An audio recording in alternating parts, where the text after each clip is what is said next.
What's up, ladies and gentlemen of the internet? It is Wayne here with the Media Clash Podcast, and I am joined by artist extraordinaire. And I'm going to use the word extraordinaire. Come on now. Because you are a great artist. Robby Musso, Transformers, just an amazing artist, and I'm so thankful that I met you earlier this year. Second time you're on the show, and at an appropriate time, no less. Yeah, and the timing was good. The timing right? is perfect for this. You made your shout-outs yesterday, Hasbro PulseCon, figure of Skids, Transformers Legacy, or Generations Legacy Skids came out. Mm-hmm. You did the concept art and design for the update of this character, who doesn't have many figures. Right, yeah, Skids doesn't have too many. Yeah, and I was, like you mentioned about how it was announced, and it was shown a few days ago, but it was also shown again yesterday. Yeah, so it was shown at IGN podcast, a couple of days ago. Or the PulseCon cast. Yeah. Mark, I'll shout out Mark Maher, because Mark shouted me out, but I was unexpected, and I was, really, I was glad to hear. It was nice to get a shout out like that. Yeah, I mean, because you were the first. They showed Skids first, so they name dropped you first, and like everybody, like the forums blew up. Proto Man was talking about you later that night on his show. Like it was just all over. Like, it was taken aback. Like I know Robby, and they're just like talking about him. Like that's so awesome. Yeah. Just to be able to geek out for you. Like I mean, Yeah, I guess it's different if it's you, but I'm like, man, I know that guy. Yeah, it's been interesting. I've worked on the brand and worked on the franchise for a while, but it's nice to get some recognition and to get like a little a shout out like that. So like I said, it's really appreciated, and I was glad to work on that character. The original toy, like if you know me, I'm a car enthusiast and import cars in particular, and the original Skids was a Honda City Turbo, so to be able to work on that character, to be able to help like update that vehicle mode, it was an honor, and it was a pleasure to be able to do it. I mean, it's a great design, like from the sketch, even the translation from the sketch to the actual figure. Like I was expecting like a remold of something, but he looks like he's pretty much an original mold now. Oh yeah. It's all new mold. Yeah, and so it looks like a lot of work went into a character that again doesn't often get a lot of figures, a lot of screen time or page count when it comes to the comics or the cartoons. But he seems like he's a character that everyone loves. Because if I remember right, the original Skids was like a mail away. Yeah, well, I was actually talking with another friend of mine yesterday, the day before. But Skids was a character, like, he was supposed to come out in Wave 1, like back in 1984, but for one reason or another, he was one of those Diaclone toys that just didn't make that first roster. And I remember seeing that character, like, in the 1985 catalog, the Series 2 catalog, and I thought he was cool, but I never saw him in stores. Like I never even saw like a Skids toy until like the late 90s. I think he was a mail away. Yeah, like with the along with like the throttle bots. It's possible. I think he was a mail away. I've had other friends say like, yeah, I got him, at Toys R Us or Children's Palace, but I don't remember ever seeing him personally. Yeah, it was one of those ones that he was rare, which is all the more crazy that he is such a popular character. Yeah, well, I think he is one like. Kind of has more of a blank slate too. Like you were saying, a lot of the other characters, they all had their spotlights on the G1 cartoon, and I think Skids did appear, but he shows up in like an episode or two, and that's it. Yeah, he didn't have like, I don't even remember if he had lines, like, but I think he did, but it wasn't much. He didn't have like full blown like. Yeah, he didn't get like most of the characters would get a spotlight. Yeah. Episode, like he's not one of those characters that got a spotlight. Exactly. Episode. He didn't have like a really memorable moment. You think of Sideswipe, he had like that time when he gave Optimus his rocket pack. Yeah.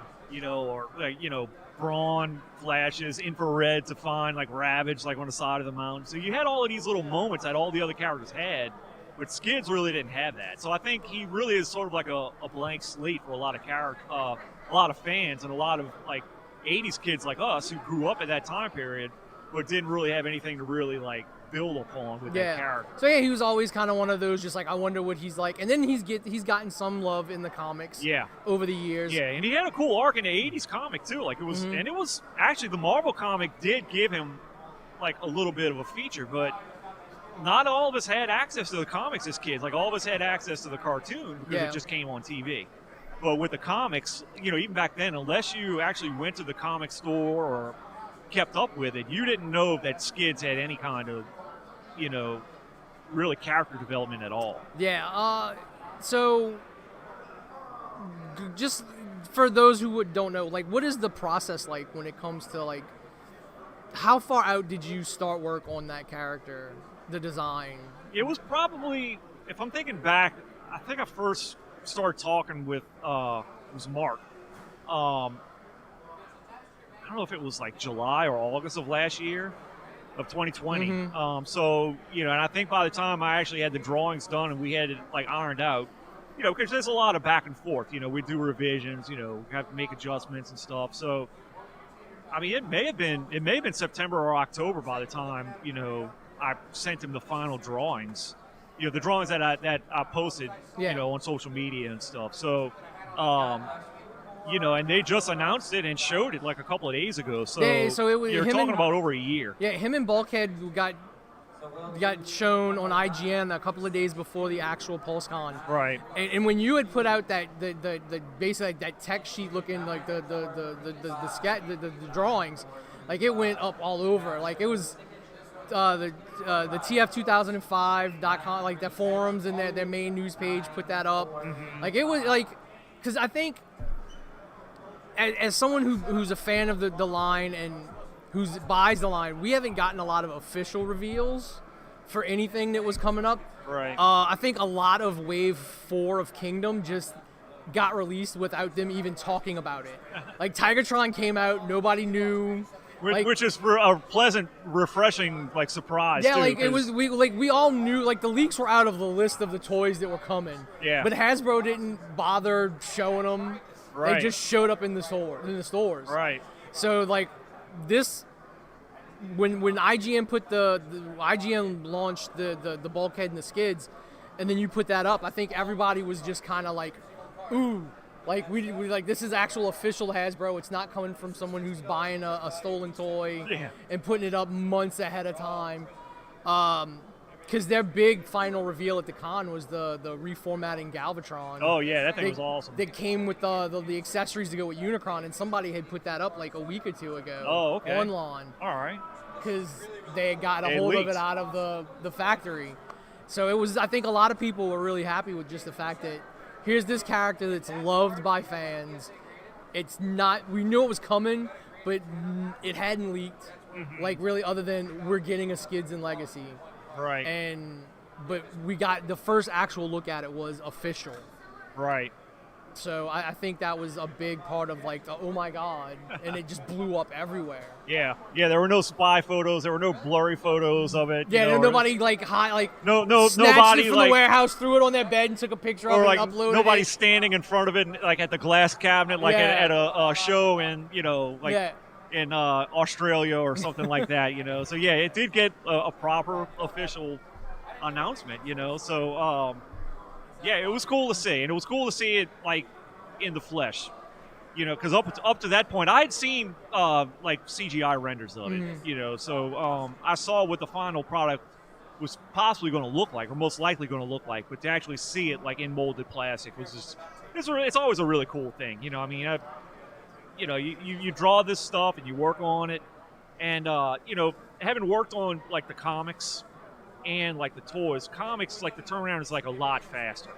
You could work on a comic and then like 2 months later it's on stores or on shelves in stores. With the toys, you could work on something and in some cases you might forget that you worked on it, and then you're like, if you go on the toy aisles frequently, you might see it and be like, oh yeah, I remember that. Like, oh yeah, that was something we worked on a year and a half ago or 2 years ago. So yeah, it's really cool just to see it like actually in plastic form like that, after only having seen it in two-dimensional form. So we've talked before and often, like your love for Hondas and stuff, and we talked about some things you did with it. can you just like let the listeners know, like, were there any like little Honda things, like, because it's not an officially licensed Honda product, so is there like little Easter eggs like the car people who get it will know? There are. I mean, with their main retail line, it's not like the Masterpiece line where they actually have the licensed cars, right? They can't necessarily. Yeah, because I mean, really, the only licensed figure we've gotten in this line is the Volkswagen. The Bumblebee, right? And I think that was just the Netflix version too. Yeah, like that. Only I don't think Netflix. their main.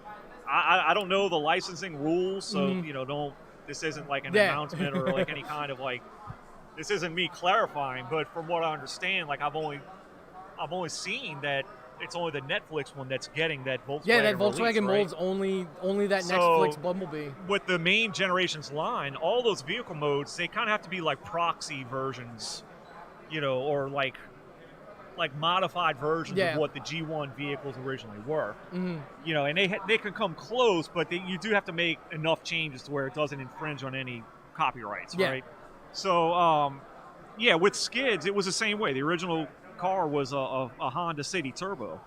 So it helped in the case with him because his cartoon model was really like so different. And the comic model, he looked like a minivan in the Marvel comics. He didn't even look like a hatchback car. He did look like a mini, like a van with like a very thin nose. Yeah, exactly. So all that was taken into consideration with this vehicle mode. I mean, I knew that it couldn't just be a straight up Honda City Turbo. So I did, try to think of other similar vehicles from that time period, and obviously the same make. And I tried to incorporate some of that in. Yeah, I don't know if I can or should say what they are specifically, but if you know those cars and you like start looking at some of the details, like on the tail lights, the exhaust tips, even like the bumper and like the rear bumper and the front grille, it's got the import style grills on them. And even like the door panel, like on inside the wings, if you look at those, if you know the cars that are similar from that make, well, I mean, that's, you might be able to point out some of the details. I mean, that's like the tracks, like my favorite character, my favorite car, the Corvettes, and Trax is the blue C3 Corvette. I owned one in my early 20s, and so basically the Generations tracks, like they kind of cartoonerized the car, like, because I mean the original toy is like this long. Oh, right. And then like the new one is shorter than the original. It's one. a little squat. So with like the fender flares, like the hood's shorter, so the fenders are up higher.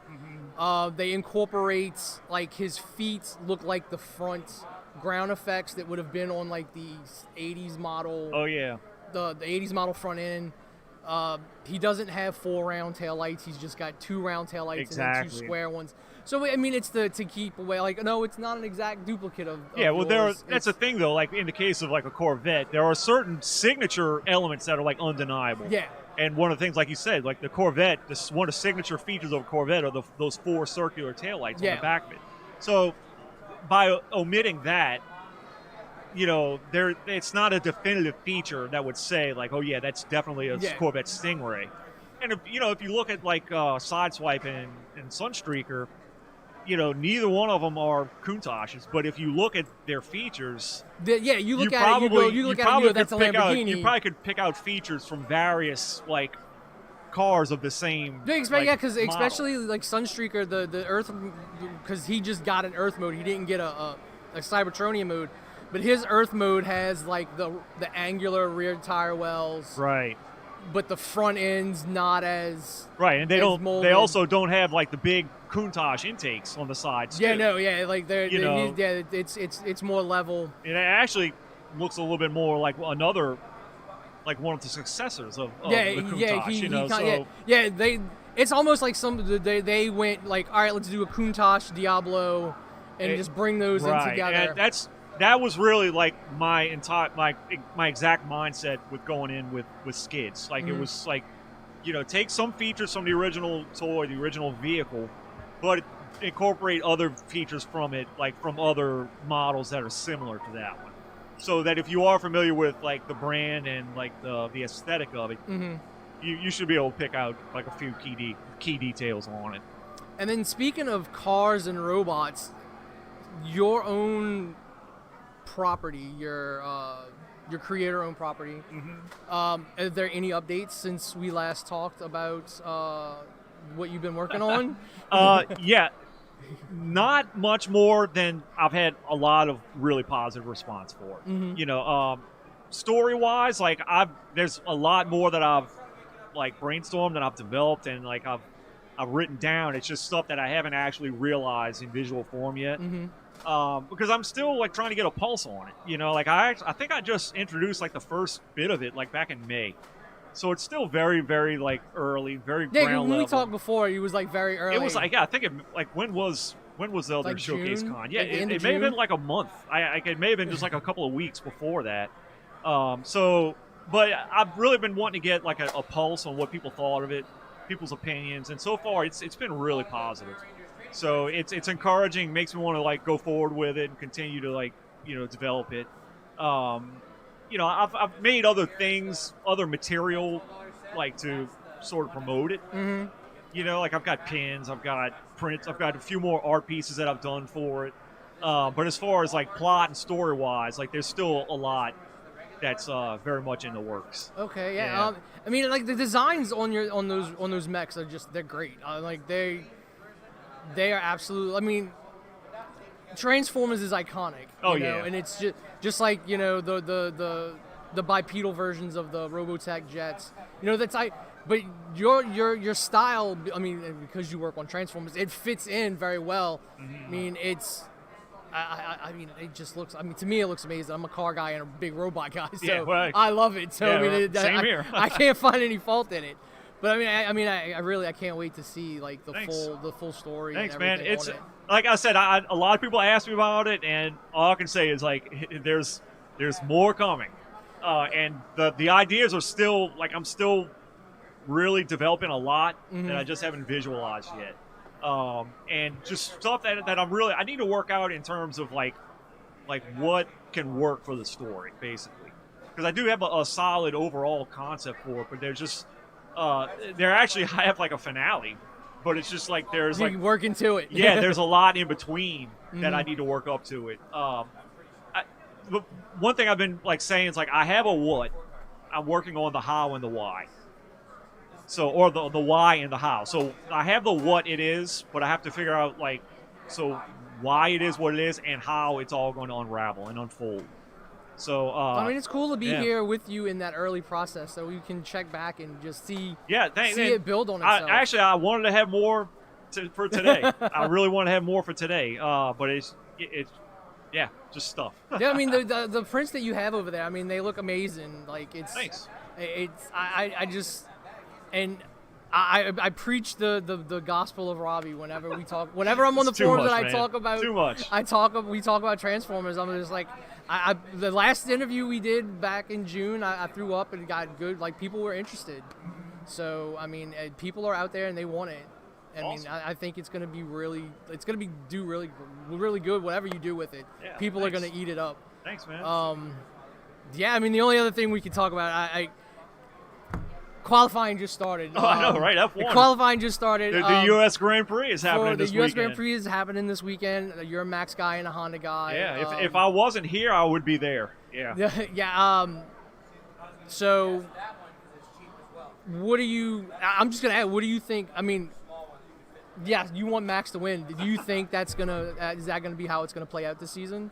I mean, it's close. It's close. I mean, I love Hamilton too. Like, I actually love the Mercedes team. You know, and Hamilton's awesome. He's like the most winning F1 champion ever. 100 wins. Yeah, like 100 wins than anybody. Yeah, he's awesome. So, but I'm a Honda guy, so like, and I like Max. Max is, he's controversial. But I like his aggressive style. Like he drives, and sometimes they call him Crash Stappen. Sometimes like that's his nickname. But like he takes risks, and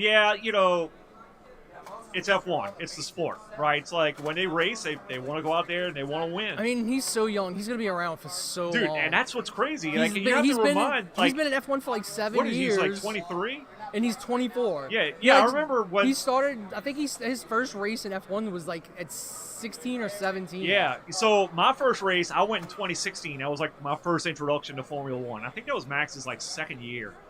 And I remember my cousin was with us, and he was a little more like informed. He had been following F1 for a little bit longer. And he's like, he even said, like, yeah, watch this Max guy. And at that point, like, so Honda was still with McLaren too. So I wasn't even like, at that point, I wasn't rooting for Red Bull. Yeah. I was rooting for McLaren because, hey, Honda's with McLaren at that point. So, but my cousin, I remember him specifically saying, he's like, man, this Max Verstappen kid, he's only like 2016. How old was he then? Like 18? Yeah, he had to have 19? been, if it was his second season, he had to have been 18 Dude, or 19. I remember seeing like footage of him on the podium, and like he couldn't even drink the champagne. He wasn't old enough. Yeah, so yeah, and sure enough, just like my cousin said, he's winning. So he's a few points ahead of Lewis right now. So we'll see how he does tomorrow. Yeah, it's gonna be. I think it's gonna be a really good race. I wish they were tomorrow. still racing that white livery, but I know Yeah, that was just that like wasn't that was a nice. That did look really good. yeah, that was cool. Yeah. So anyway, thank you, Robby, for coming and talking, and we'll follow up. Yeah, dude. Anytime you got anything to say, just let me know. Yeah, man. And Thanks we'll for get it having out me there. again. Thank Awesome. you. All right, thank you, sir. All right. And we'll be back. All right, Wayne. Thanks.